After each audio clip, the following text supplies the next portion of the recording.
What's up, YouTube? This is YB coming at you with a quick video for some of my thoughts on Scream 7. I'm not going to do a deep dive, just some quick points. As we know, Scream 7 is officially out, and there's a lot of opinions about it, more so on the negative side and for good reason.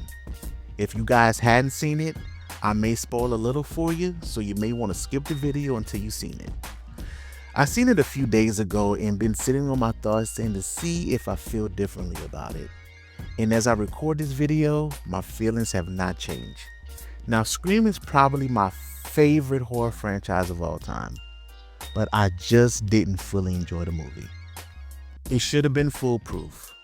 Neve Campbell returning, Kevin Williamson is in the director's chair, a few more legacy characters returning in a physical capacity and AI capacity. But something about this movie just didn't light the pilot for me. I know that 2026 is the 30th anniversary of the original, but part of me felt it went too much in the nostalgia bag with literally frame by frame scenes like the original, with Tatum and her boyfriend Ben sneaking into her bedroom window and Don't Fear the Reaper is playing in the background, as well as the city being locked down with the curfew literally the same way as the original. I just felt that another story could have been told instead of diving too deep in the nostalgia bag. Now, maybe I'm overlooking things, but I also felt that the movie wasn't as meta and satire-like as previous entries. If I'm wrong, please let me know. Of course, the central character is Sidney and her trauma and concern to protect Tatum. But it felt that the supporting characters like Tatum's friends Hannah, Chloe, Lucas, and her boyfriend Ben were just there for the body count. I didn't feel any type of connection. I guess what I mean by that is I didn't feel any type of presence when they appeared on the screen. Now, we can go back to some of the previous interests or even the supporting characters, living or dead, have some form of presence where you remember them. For example, in Scream 1, Sheriff Burke, he had a presence about himself. Kenny the cameraman, he had a presence. Even the two girls that were in the restroom talking about Sidney and her mother had a presence about them. Most of the supporting cast lacked that presence. As it hurts me to say, even Chad and Mindy.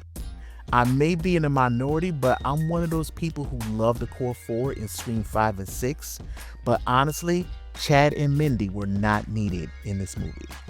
I do want to quickly talk about the elephant in the room and talk about the quote-unquote 3 Ghostface killers. The first one being Carl, who got ran over by Gale. He was a complete throwaway whose only reason he was there was to connect him to the mental institution. Now, by saying that, the Carl Ghostface did give the home invasion scene we see in the trailers where Sidney and Tatum tried to escape from inside the wall, which I did like in its entirety. I love that full scene. Now, the second Ghostface, Marco. Okay, this is going to be cliche, but oh well. When Ethan Embry, who I enjoy as an actor, was cast in Scream 7, I immediately knew he was going to be the killer. I stood on that hill for a year. And prior to his reveal as Ghostface, we only seen him like once to talk about John Doe and Carl, and all of a sudden he pops back up at the end just to pretty much say he used his experience in technology to bring Stu back. Even though in the movie, Sidney's husband Mark explains that anyone can do AI, and then we see the same deepfake with the red herring scene with Ben and Tatum in the car where Ben has his computer up and a clip of him in front of a green screen and using his image as Stu, and Tatum thinks he's the killer. In my opinion, Marco is forgettable at best. And the third Ghostface, Jessica, and her polarizing reveal. Her reasoning being that after reading Sidney's book, prompting her to unalive her abusive husband, and then kill her own son Lucas earlier in the movie because he was too much like her husband. By far the weakest reveal in any movie for me.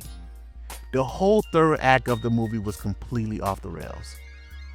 Now, don't get me wrong, it had some positives.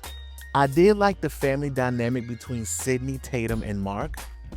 going back to what I said about presence, I did feel a presence with Tatum as a newcomer in the franchise. Now, this may get some flack, but I also like Gale's performance in the movie. Even just being on the phone, I thought the performance of Matthew Lillard as Deepfake Stu was definitely a bright spot. And it just makes me yearn somehow, some way, for an official return for a true final cat and mouse Scream movie with Stu. Now, there were a couple over-the-top brutal kills I did enjoy as well. As mentioned earlier, I loved the home invasion scene. In the end, I do believe that the departures of Melissa Barrera, Jenna Ortega, as well as original Scream 7 director Christopher Landon, it is felt because Scream 7 that we did get felt like a scramble.